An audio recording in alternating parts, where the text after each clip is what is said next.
Hello friends, नमस्कार। एक बार फिर स्वागत है आपका हमारे YouTube channel GS exam solution में। दोस्तों, आज की इस वीडियो में एसएससी जीडी कांस्टेबल के लिए भारतीय इतिहास से प्रमुख प्रश्नों को देखेंगे और ये सभी प्रश्न आपके क्विज के टाइप के होंगे। तो यह जो वीडियो है यह सभी प्रतियोगी परीक्षाओं के लिए महत्वपूर्ण है मित्रों। खासकर एसएससी जीडी कांस्टेबल 2023 वाले जो भी मेरे मित्र तैयारी कर रहे हैं इनके लिए यह वीडियो रामबाण साबित होगी। तो मित्रों, इसके साथ साथ आप अन्य किसी भी एग्जाम की तैयारी कर रहे हैं तो यह वीडियो आपके लिए इंपॉर्टेंट है। तो चलिए आज के क्वेश्चनों को देखेंगे और सब्सक्राइब नहीं किए हैं चैनल तो प्लीज़ सब्सक्राइब कर लें। जल्द ही यूपी स्टेट पीसीएस का बैच आने वाला है, तो आप लोग कमेंट करके हमें बताएंगे कि जो भी स्टेट पीसीएस की तैयारी कर रहा है वो हमें बताए। हम जल्द ही उसका अनाउंसमेंट किया जाएगा बैच का, और उसमें जो भी चीज़ें पढ़ेंगे जीएस वाली चीज़ें वो फुल डिटेल्स के साथ पढ़ेंगे। तो कमेंट करके हमें बताना है मित्रों। चलिए आज के प्रश्नों को देखेंगे। आज का प्रश्न है मित्रों, साइमन कमीशन किस वर्ष भारत आया? विकल्प ए है 1928, बी है 1927, सी है 1929 और डी है 1930। तो आप जानते हैं मित्रों, हमारे पढ़ाने का तरीका अलग है। क्विज के टाइप से हम लोग पढ़ाते हैं ताकि कम समय में ज़्यादा तैयारी हो जाए। तो साइमन कमीशन की अगर जो बात करेंगे तो 1928 में भारत में आया था। तो विकल्प ये हो जाएगा इसका सही उत्तर। चलिए नेक्स्ट क्वेश्चन है आपका। प्रश्न 2 है, गांधी इरविन समझौता कब हुआ था? वेरी इंपॉर्टेंट क्वेश्चन है ये। आधुनिक भारत से। विकल्प है 1933, बी है 1931, सी है 1935 है ये। 49-35 हो गया है तो 1935 कर लीजिए, और ये 1939। ठीक है, तो गांधी इरविन से जो समझौता हुआ था 1931 में हुआ था, तो विकल्प इसका बी हो जाएगा सही। ठीक है, गांधी इरविन समझौता कब हुआ था मित्रों? गांधी जी और इरविन, लॉर्ड इरविन के समझौता जो हुआ था 1931 में हुआ था। तीसरे नंबर का प्रश्न है मित्रों, कांग्रेस की स्थापना किसने की थी? विकल्प है महात्मा गांधी, विकल्प बी है लॉर्ड डफरिन, विकल्प सी है यूई ह्यूम और विकल्प डी है एनी बेसेंट। तो कांग्रेस की स्थापना जो है 1885 ईस्वी में हुई थी, यह सभी लोग जानते हैं। किसके द्वारा हुई थी? तो सर एओ ह्यूम द्वारा। तो विकल्प इसका सी हो जाएगा सही।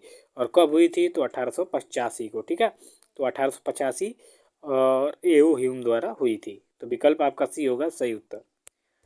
चलिए चौथे नंबर का प्रश्न है मित्रों कि असहयोग आंदोलन में सर्वप्रथम किसे गिरफ्तार किया गया? विकल्प है महात्मा गांधी, बी है जवाहरलाल नेहरू, सी है मोहम्मद अली जिन्ना और डी है मोहम्मद अली। तो असहयोग आंदोलन में अगर सर्वप्रथम जिस व्यक्ति को गिरफ्तार किया गया था वो था आपका मोहम्मद अली थे। ठीक है, तो मोहम्मद अली क्या हो जाएंगे इसके सही उत्तर हो जाएगा कि असहयोग आंदोलन में सर्वप्रथम मोहम्मद अली जो है गिरफ्तार किए गए थे। चलिए पाँचवें नंबर का प्रश्न है मित्रों कि स्वतंत्र भारत के राष्ट्रीय ध्वज का डिजाइन किसने बनाया था? विकल्प है पिंगली वेंकैया, बी है महात्मा गांधी, सी है रविन्द्रनाथ टैगोर और डी है बंकिम चंद्र चटर्जी। तो देखिए, स्वतंत्र भारत की अगर जो ध्वजन की डिजाइन के बारे में बात करें तो पिंगली वेंकैया जो है, ठीक है, पिंगली वेंकैया इन्होंने क्या किया था कि डिजाइन किया था। तो विकल्प इसका ही हो जाएगा सही उत्तर, पिंगली वेंकैया। छठे नंबर का प्रश्न है मित्रों, स्वतंत्रता प्राप्ति के समय कांग्रेस के अध्यक्ष कौन थे? विकल्प ए है महात्मा गांधी, बी है जेबी कृपलानी, सी है जवाहरलाल नेहरू और डी है मोहम्मद अली जिन्ना। तो स्वतंत्रता प्राप्ति के समय जेबी कृपलानी जो थे यह स्वतंत्र भारत के अध्यक्ष थे। स्वतंत्रता प्राप्ति के समय कांग्रेस के अध्यक्ष थे। जेबी कृपलानी हो जाएगा विकल्प बी आपका सही उत्तर। सातवें नंबर का प्रश्न है मित्रों कि देव समाज के संस्थापक कौन थे? विकल्प है स्वामी दयानंद, बी है दयाल दास, सी है शिव नारायण अग्निहोत्री और डी है रामा स्वामी नायकर। तो देव समाज के संस्थापक की अगर जो बात करेंगे मित्रों तो वो आपके शिव नारायण अग्निहोत्री थे। ठीक है, तो विकल्प ए सी होगा इसका सही उत्तर, शिव नारायण अग्निहोत्री। आठवें नंबर का प्रश्न आपके सामने है, वेरी इंपॉर्टेंट है। स्वामी विवेकानंद ने शिकागो में विश्व धर्म सम्मेलन को किस वर्ष संबोधित किया था? विकल्प ए है 1890, बी है 1888, विकल्प सी है 1900 और विकल्प डी है 1893। तो इसका सही उत्तर होगा 1893 में स्वामी दयानंद विवेकानंद ने जो अमेरिका में शिकागो में विश्व धर्म सम्मेलन हुआ था उसमें संबोधित किया था 1893 को। ठीक है, तो 1893 इसका विकल्प डी हो जाएगा सही उत्तर।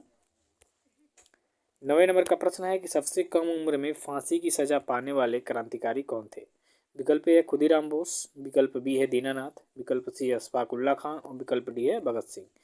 तो सबसे कम उम्र में अगर जो फांसी की बात किया जाए कि इस क्रांतिकारी को मिला था तो खुदीराम बोस क्या हो जाएगा सही उत्तर हो जाएंगे। खुदीराम बोस को सबसे कम उम्र में फांसी दी गई थी अंग्रेजों द्वारा। 10वें नंबर का प्रश्न है मित्रों कि शहीद ए आजम से किस क्रांतिकारी को जाना जाता है? विकल्प ए है चंद्रशेखर आजाद, विकल्प बी है भगत सिंह, विकल्प सी है सुभाष चंद्र बोस और विकल्प डी है खुदीराम बोस। तो शहीद ए आजम की अगर जो बात करेंगे तो भगत सिंह को शहीद ए आजम के नाम से जाना जाता है। तो भगत सिंह इसके क्या हो जाएंगे, सही उत्तर हो जाएंगे विकल्प बी। 11वें नंबर का प्रश्न है कि महात्मा गांधी को सर्वप्रथम महात्मा किसने कहा था। वेरी इंपॉर्टेंट क्वेश्चन है ये। विकल्प है सुभाष चंद्र बोस, विकल्प बी है जवाहरलाल नेहरू, विकल्प सी है रविन्द्रनाथ टैगोर और विकल्प डी है भगत सिंह। तो रविन्द्रनाथ टैगोर जो हैं इन्होंने सर्वप्रथम गांधी जी को महात्मा कहा था। तो ठीक है, तो रविन्द्रनाथ टैगोर इसके क्या हो जाएंगे, सही उत्तर हो जाएंगे, यानी विकल्प सी। 12 नंबर का प्रश्न मित्रों, महात्मा गांधी को सर्वप्रथम राष्ट्रपिता किसने कहा था। ये भी वेरी इंपॉर्टेंट क्वेश्चन है। विकल्प है जवाहरलाल नेहरू, विकल्प बी है रविन्द्रनाथ टैगोर, विकल्प सी है सरदार वल्लभ भाई पटेल और विकल्प डी है सुभाष चंद्र बोस। तो राष्ट्रपिता जो गांधी जी को संबोधित किया था वो आपके सुभाष चंद्र बोस थे। कौन थे, सुभाष चंद्र बोस। सुभाष चंद्र बोस ने सर्वप्रथम महात्मा गांधी को राष्ट्रपिता के नाम से संबोधित किया था। तो विकल्प आपका डी हो जाएगा सही उत्तर। 13वें नंबर का प्रश्न है, सुभाष चंद्र बोस को सर्वप्रथम नेताजी किसने कहा था। Very important question. विकल्प है एडोल्फ हिटलर, बी है विंस्टन चर्चिल, सी है जवाहरलाल नेहरू और विकल्प डी है महात्मा गांधी। तो देखिए हिटलर जो तानाशाह माना जाता है इसको, तो हिटलर जो था इन्होंने सुभाष चंद्र बोस के दोस्त थे समझ लीजिए। तो सुभाष चंद्र बोस को सर्वप्रथम नेताजी जो पुकारने वाला व्यक्ति था, कहने वाला व्यक्ति था, एडोल्फ हिटलर था। ठीक है, जर्मनी का तानाशाह। तो विकल्प ए हो जाएगा इसका सही उत्तर। इसी तरह 14वें नंबर का प्रश्न है कि गोखले के आध्यात्मिक एवं राजनीतिक गुरु कौन थे। विकल्प है स्वामी विवेकानंद, बी है MG रानाडे, विकल्प सी है ज्योतिबा फूले और विकल्प डी है गोपाल हरि देशमुख। तो गोखले के आध्यात्मिक एवं राजनीतिक गुरु की बात करेंगे तो आपके MG रानाडे थे, MG रानाडे। तो विकल्प आपका बी हो जाएगा सही उत्तर, MG रानाडे। चलिए अगला प्रश्न है आपका कि महात्मा गांधी की राजनीतिक गुरु कौन थे। विकल्प ए है Motilal Nehru, very important question है। विकल्प बी है MG रानाडे, विकल्प सी है गोपाल कृष्ण गोखले और विकल्प डी है देशबंधु चित्तरंजन दास। तो महात्मा गांधी के अगर राजनीतिक गुरु की बात करें तो आपके गोपाल कृष्ण गोखले थे। कौन थे, गोपाल कृष्ण गोखले। तो विकल्प इसका हो जाएगा सी। 16वें नंबर का प्रश्न है कि सुभाष चंद्र बोस के राजनीतिक गुरु कौन थे। विकल्प है गोपाल कृष्ण गोखले, बी है ज्योतिबा फूले, सी है बाल गंगाधर तिलक और डी है देशबंधु चित्तरंजन दास। तो Subhash Chandra Bose, very important question ये भी कर लीजिए। और सुभाष चंद्र बोस के राजनीतिक गुरु की बारे में बात करें तो देशबंधु चित्तरंजन दास जो थे यह सुभाष चंद्र बोस के राजनीतिक गुरु थे। तो विकल्प डी इसका हो जाएगा सही उत्तर। 17 नंबर का प्रश्न है मित्रों कि भारत का बिस्मार्क किसे कहा जाता है। वेरी इंपॉर्टेंट कर लीजिए इसको। विकल्प है सरदार वल्लभ भाई पटेल, बी है भगत सिंह, सी है सुभाष चंद्र बोस और डी है महात्मा गांधी। तो भारत का बिस्मार्क जो है आपके सरदार वल्लभ भाई पटेल को कहा जाता है। तो विकल्प ए इसका क्या हो जाएगा, सही उत्तर हो जाएगा कि भारत का बिस्मार्क सरदार वल्लभ भाई पटेल को कहा जाता है। 18 नंबर का प्रश्न है मित्रों, अखिल भारतीय हरिजन संघ की स्थापना किसने किया था। विकल्प है ज्योतिबा फूले, बी है महात्मा गांधी, सी है डॉक्टर भीमराव अम्बेडकर और डी है MG रानाडे। तो अखिल भारतीय हरिजन संघ की अगर जो बात करें तो महात्मा गांधी इसके संस्थापक थे। तो महात्मा गांधी क्या हो जाएगा, सही उत्तर हो जाएगा। ठीक है, तो विकल्प बी इसका क्या है, सही उत्तर महात्मा गांधी। अखिल भारतीय हरिजन संघ डॉक्टर भीमराव अम्बेडकर नहीं होंगे। अखिल भारतीय हरिजन संघ की जो स्थापना की थी महात्मा गांधी ने किया था। 19 नंबर का प्रश्न है कि भारत के पितामह यानी grand old man of India किसे कहा जाता है। वेरी इंपॉर्टेंट है, भी कर लीजिए मित्रों। आज के सभी प्रश्न बहुत ही इंपॉर्टेंट हैं। विकल्प है महात्मा गांधी, बी है मोतीलाल नेहरू, सी है दादा भाई नौरोजी और डी है गोपाल कृष्ण गोखले। तो भारत के पितामह आपके दादा भाई नौरोजी कहे जाते हैं। तो दादा भाई नौरोजी क्या हो जाएगा मित्रों, सही उत्तर हो जाएगा। तो विकल्प सी इसका क्या होगा, सही उत्तर होगा कि भारत के grand old man of India दादा भाई नौरोजी कहे जाते हैं। 20वें नंबर का प्रश्न है मित्रों, बिना ताज का बादशाह किसे कहा जाता है। विकल्प ए सुभाष चंद्र बोस, बी ए रविन्द्रनाथ टैगोर, सी ए चंद्रशेखर आजाद और डी ए सुरेंद्रनाथ बनर्जी। तो बिना ताज का बादशाह आपके सुरेंद्रनाथ बनर्जी को कहा जाता है। तो विकल्प आपका डी क्या है मित्रों, सही उत्तर है कि बिना ताज का बादशाह सुरेंद्रनाथ बनर्जी को कहा जाता है। चलिए 21 नंबर का प्रश्न है कि रोलेट एक्ट कब लागू किया गया। विकल्प ए 1919, बी ए बैक विकल्प सी है 1929 और विकल्प डी है 1942। तो रोलेट एक्ट 1919 में लागू किया गया था भारत में, जिसे बिना अपील बिना कानून वाला कहा गया था। किसी को भी गिरफ्तार करके पूछताछ किया जा सकता था, जेल सजा दी जा सकती थी। काला कानून इसको कहा गया था, 1919 में पारित किया गया था। तो विकल्प ए हो जाएगा सही।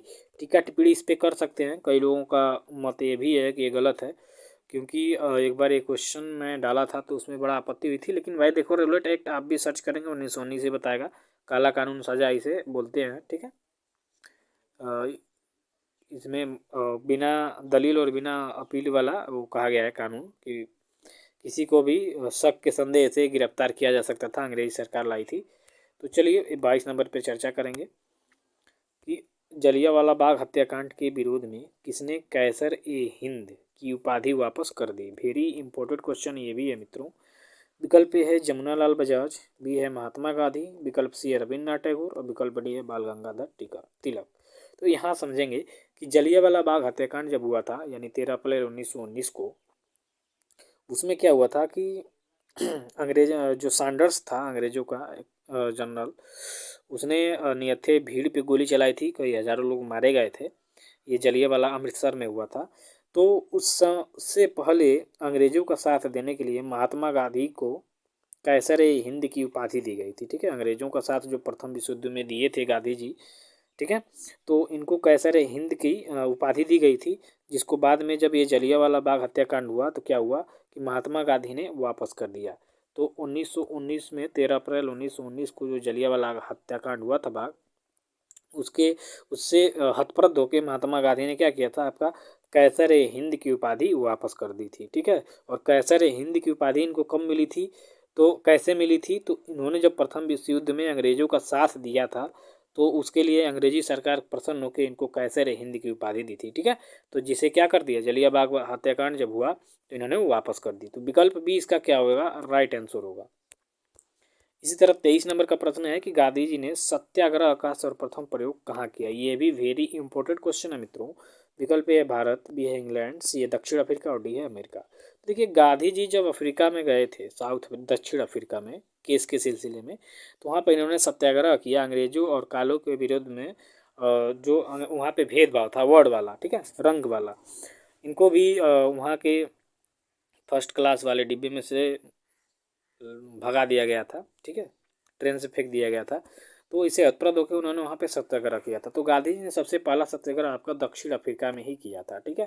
तो यहाँ भारत वाले इनसे बहुत प्रभावित हुए थे। तो विकल्प इसका क्या हो जाएगा, सी उत्तर हो जाएगा। 24 नंबर का प्रश्न है कि एनी बेसेंट ने होम रूल लीग की स्थापना कब किया। विकल्प है 1905, बी है 1910, सी है 1914 और डी 1916 में।